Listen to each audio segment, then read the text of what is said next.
నమస్తే మిత్రులారా, నేను మీ శ్రీనివాస్ చౌహాన్ అడ్వకేట్. మిత్రులారా, ఏదైనా ఒక సివిల్ న్యాయస్థానము పలానా వ్యక్తి ఆ భూమికి యజమాని హక్కుదారుడు అని చెప్పి నిర్ధారణ చేస్తూ తీర్పులను ఇస్తే భూభారతి చట్టం ప్రకారంగా పట్టా పొందే అవకాశం ఉంటుందా? సో మిత్రులారా, ధరణి చట్టంలో ఉన్న లోపాలను సవరణ చేయడం కోసమని 2025వ సంవత్సరంలో భూభారతి చట్టాన్ని తీసుకొచ్చినారు. ఇందులో 23 సెక్షన్స్ ఉన్నాయి.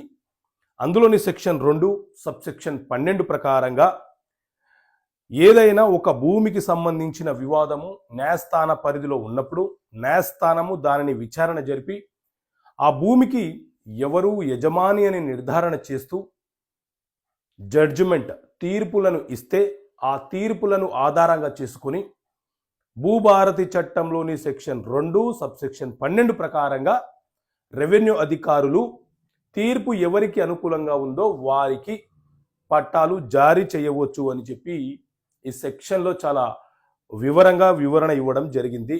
కాబట్టి ఏళ్ల తరబడి భూ సమస్య గురించి న్యాయస్థానంలో పోరాడిన వాళ్ళు ఎవరైతే ఉన్నారో వాళ్ళు రెవెన్యూ అధికారులను సంప్రదించి జడ్జిమెంట్ కాపీ వాళ్ళకు సమర్పించి పట్టాలు పొందే అవకాశం వాళ్ళకు ఉంటుంది. ఓకే మిత్రులారా, థ్యాంక్ యూ. జై హింద్.